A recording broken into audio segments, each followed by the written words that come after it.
नमस्कार, मैं हूं राजीव। शुरुआत करेंगे बड़ी खबर से।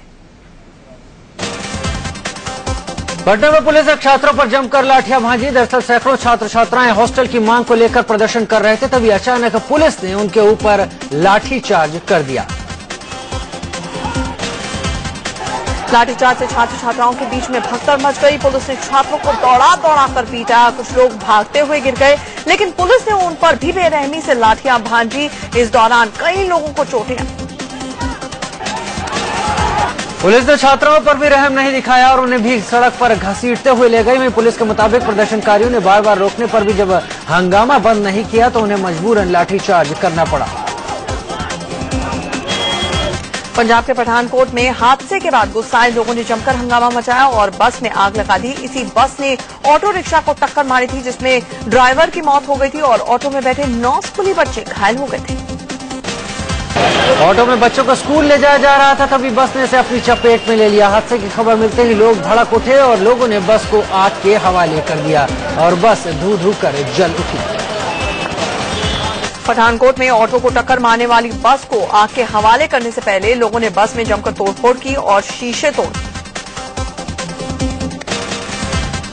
बस की टक्कर इतनी जबरदस्त थी कि ऑटो का कचूमर निकल गया, तो लोगों के गुस्से में बस खाक हो गई। उधर घायल 9 स्कूली बच्चों को अस्पताल में भर्ती कराया गया है, जहां उनका इलाज चल रहा है। तेलंगाना के मेंढक में भी बड़ा हादसा हुआ, जहां पर एक स्कूल बस तेज रफ्तार ट्रेन की चपेट में आ गई। हादसे में 13 बच्चों की मौत हो गई है, जबकि कई बच्चे गंदुक से जख्मी। मानव रहित क्रॉसिंग पर बस नांदेड़ हैदराबाद पैसेंजर ट्रेन की चपेट में आई। बताया जा रहा है कि बस में करीब 50 बच्चे सवार थे। हादसा सुबह 9:20 पर हुआ। उस वक्त बच्चों को लेकर बस स्कूल जा रही थी। चश्मदीदों के मुताबिक टक्कर के बाद बस करीब 200 फीट आगे जाकर गिरी। हादसे के बाद मौका वारदात पर बच्चों के परिजन रोते बिलखते हुए पहुंचे। जिस जगह पर यह हादसा हुआ वहां से नेशनल हाईवे पास नहीं है। सीएम के चंद्रशेखर राव ने हादसे की जांच के आदेश दे दिए हैं। स्कूल प्रबंधन पर भी सवाल उठ रहे हैं कि आखिर इतनी बड़ी लापरवाही कैसे हुई। साउथ सेंट्रल रेलवे के सीपीआरओ के मुताबिक हादसे के लिए बस का ड्राइवर जिम्मेदार है। भारतीय टेनिस खिलाड़ी सानिया मिर्जा को तेलंगाना का ब्रांड एम्बेसडर बनाए जाने का बीजेपी ने विरोध किया है। तेलंगाना विधानसभा में बीजेपी विधायक दल के नेता के लक्ष्मण ने राज्य सरकार के इस फैसले का विरोध करते हुए कहा कि सानिया पाकिस्तान की बहू है, इसलिए उन्हें ब्रांड एम्बेसडर नहीं बनाया जाना चाहिए। बीजेपी नेता के लक्ष्मण का कहना है कि सानिया के लक्ष्मण ने राज्य सरकार के इस फैसले का विरोध करते हुए कहा कि सानिया पाकिस्तान की बहू है, इसलिए उन्हें ब्रांड एम्बेसडर नहीं बनाया जाना चाहिए।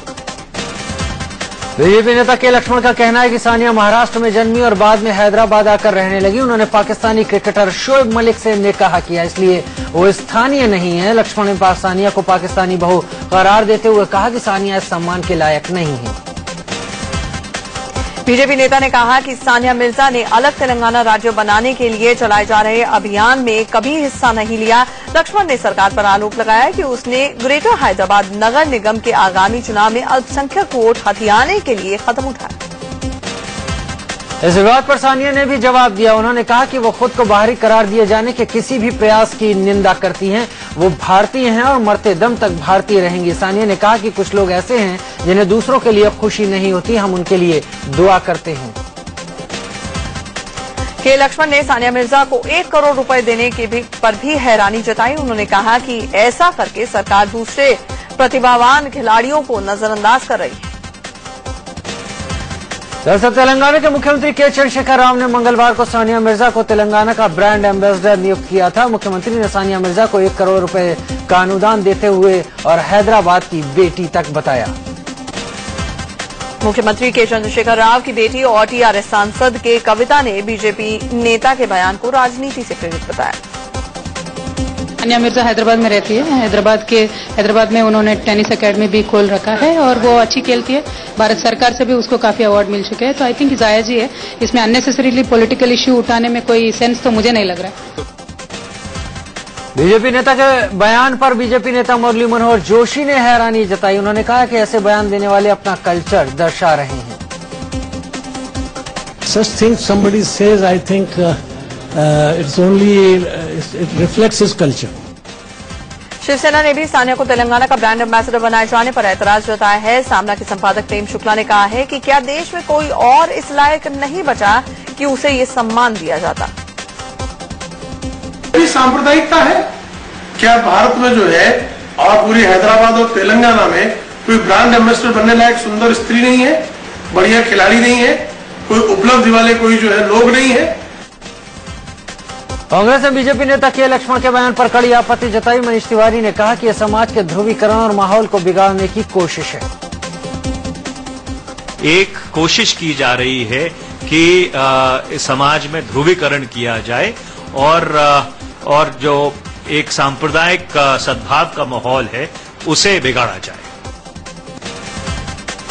केंद्र सरकार ने सानिया मिर्जा के ब्रांड एम्बेसडर बनाने पर सवाल खड़े करने वाले बीजेपी नेता के लक्ष्मण के बयान से किनारा कर दिया। This is not the BJP position.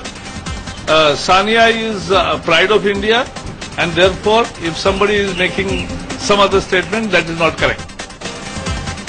रोजगार के मुंह में जबरन रोटी सूझने वाले शिवसेना सांसदों की हरकत पर सरकार कल संसद में जवाब देगी। संसदीय कार्य मंत्री वेंकैया नायडू ने कहा कि पूरे मामले की जानकारी लेने के बाद ही सरकार बयान देगी।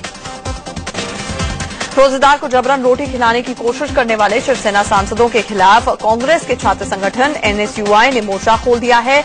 दिल्ली में संसद के पास रेल भवन पर एनएसयूआई के कार्यकर्ताओं ने जमकर हंगामा मचाया। शिवसेना सांसदों के खिलाफ बेंगलुरु में भी हल्ला बोल हुआ। युवा कांग्रेस के कार्यकर्ताओं ने सांसद राजन विचारे पर कार्रवाई की मांग करते हुए प्रदर्शन किया।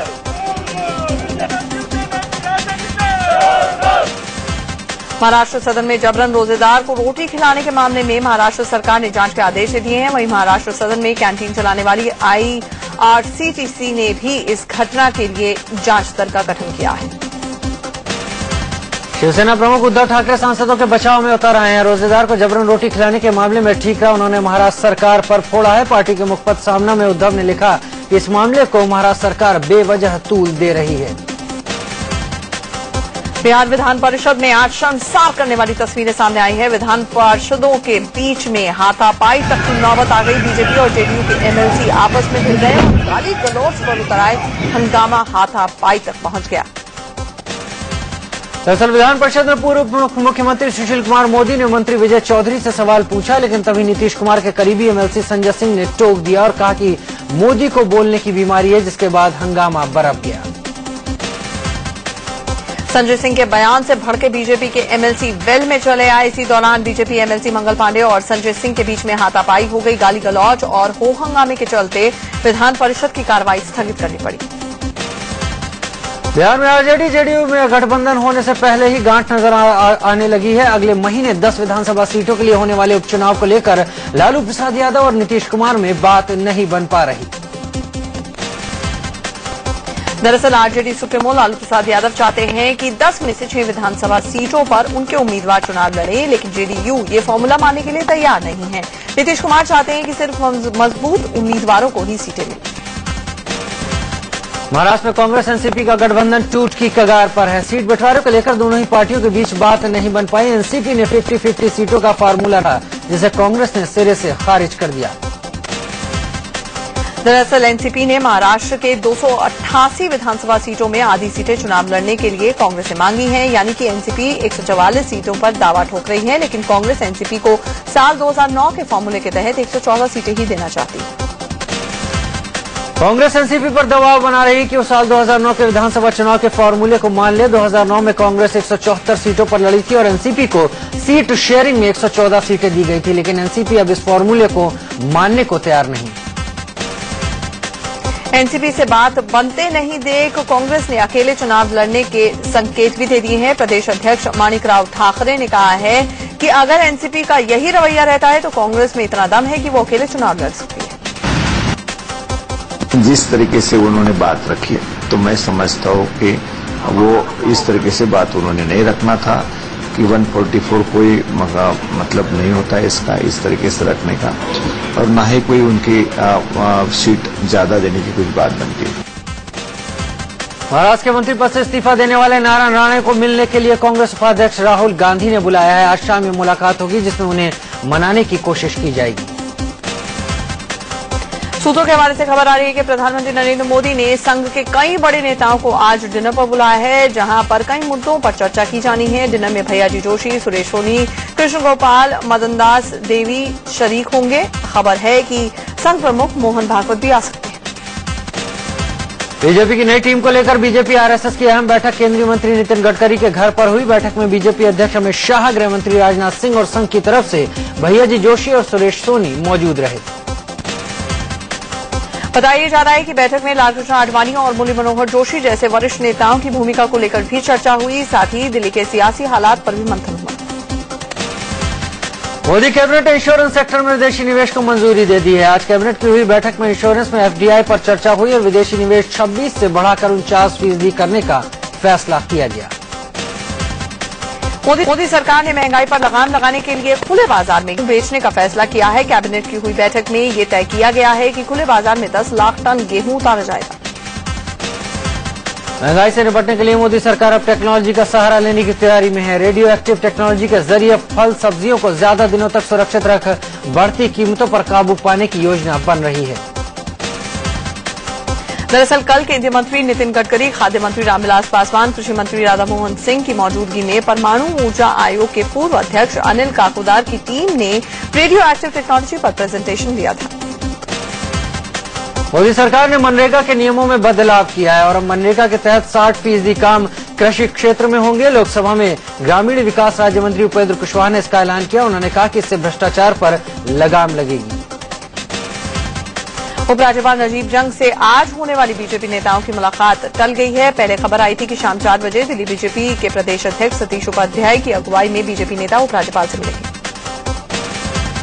दिल्ली के पूर्व विधायक भीष्म शर्मा ने कांग्रेस अध्यक्ष सोनिया गांधी को पत्र लिखकर पूर्व सीएम शीला दीक्षित पर जमकर निशाना साधा। भीष्म ने लिखा कि दिल्ली में कांग्रेस की बदहाली के लिए शीला जिम्मेदार है और उन्हें दिल्ली बुलाना नहीं चाहिए। कांग्रेस के पूर्व विधायक भीष्म शर्मा ने सोनिया को लिखे पत्र में यह भी कहा है कि दिल्ली में अरविंदर सिंह लवली की अगुवाई में कांग्रेस नेता कार्यकर्ता एकजुट हैं और दिल्ली की सियासत में शीला दीक्षित को दोबारा नहीं बुलाना चाहिए।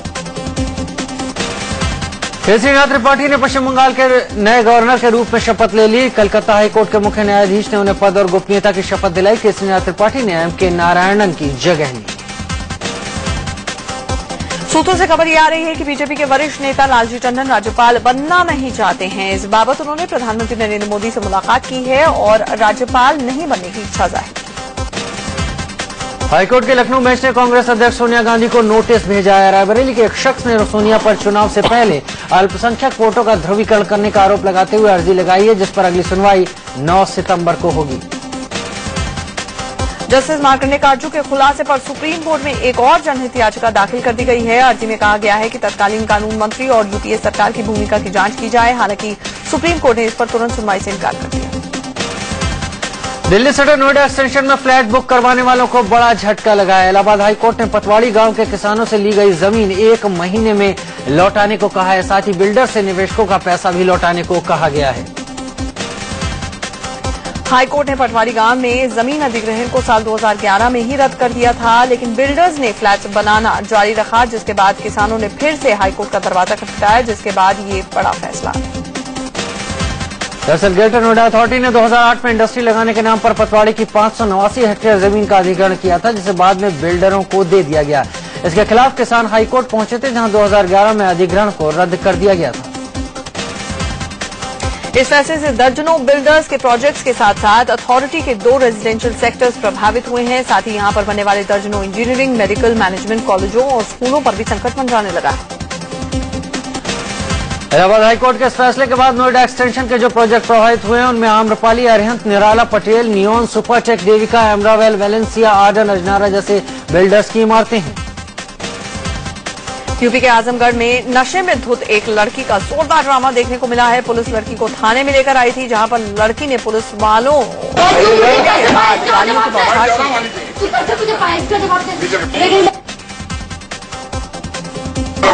अरे बैठो क्या तुम्हारे घर में माँ बहन नहीं है? तुम मेरे बारे में तुम बैठ जाओ।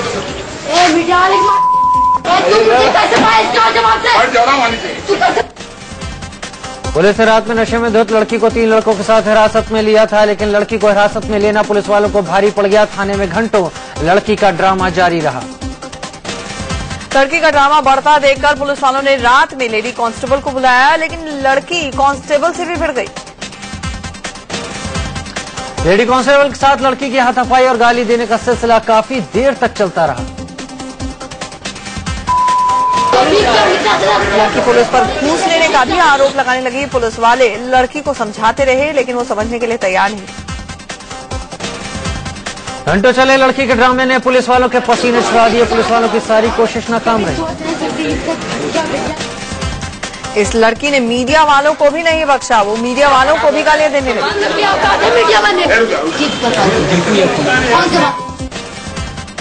मध्य प्रदेश के उज्जैन में भारी बारिश से शिप्रा नदी उफान पर है। उज्जैन में बाढ़ का पानी सड़कों और रास्तों पर भर गया है। गुजरात के नाडियाड में भी लगातार हो रही बारिश से जनजीवन अस्त व्यस्त हो गया है। कई इलाकों में बाढ़ से लोग बेहाल हैं। यूपी में भी कई जगह पर भारी बारिश से बाढ़ के हालात बन गए हैं। उधर लखीमपुर खीरी में भी जोहरा नदी का जलस्तर बढ़ने से कई इलाकों पर खतरा मंडराने लगा है। महाराष्ट्र के विदर्भ में पिछले कई दिनों से लगातार हो रही बारिश से जनजीवन अस्त व्यस्त हो गया है। मुंबई में एक महिला ने 2 लड़कों पर चलती कार में गैंगरेप का आरोप लगाया। महिला के मुताबिक लिफ्ट के बहाने कार के अंदर 2 लड़कों ने उससे दरिंदगी की। दिल्ली के राजौरी गार्डन इलाके में एक लड़की ने अपने प्रेमी पर शादी का झांसा देकर रेप करने का आरोप लगाया है। दिल्ली के बिंदापुर इलाके में एक लड़की ने आरोप लगाया कि 2 दोस्तों ने शर्त जीतने के लिए उसका रेप किया। मध्य प्रदेश के छतरपुर में एक समकी शख्स ने नाबालिग से रेप के बाद उसके शरीर पर अपना नाम गुथवा दिया। यूपी के गोंडा से टीचर की हैवानियत सामने आई। एक सरकारी स्कूल के टीचर पर 8 साल की मासूम को पीटने का आरोप है। यूपी के मुरादाबाद में कुछ लोगों ने एक होमगार्ड की बुरी तरह से पिटाई कर डाली। झारखंड के गिरिडीह में पुलिस और सीआरपीएफ की टीम ने नक्सलियों का बंकर ध्वस्त कर दिया। बंकर के अंदर लोहे के 15 बक्से मिले, जिनके अंदर से भारी संख्या में पिस्तौल, रिवॉल्वर और डेटोनेटर मिले। बिहार के औरंगाबाद में नक्सलियों ने लैंडमाइन से धमाका करके पुलिस इंस्पेक्टर का घर उड़ा दिया। मुंबई के मीरा रोड पर उन्होंने 89 चाइना टाउन रेस्टोरेंट में गैस लीकेज से आग लग गई। कानपुर में एक तेज रफ्तार बेकाबू टैंकर ने स्कूल वैन को टक्कर मार दी। हादसे में 6 बच्चे जख्मी हुए।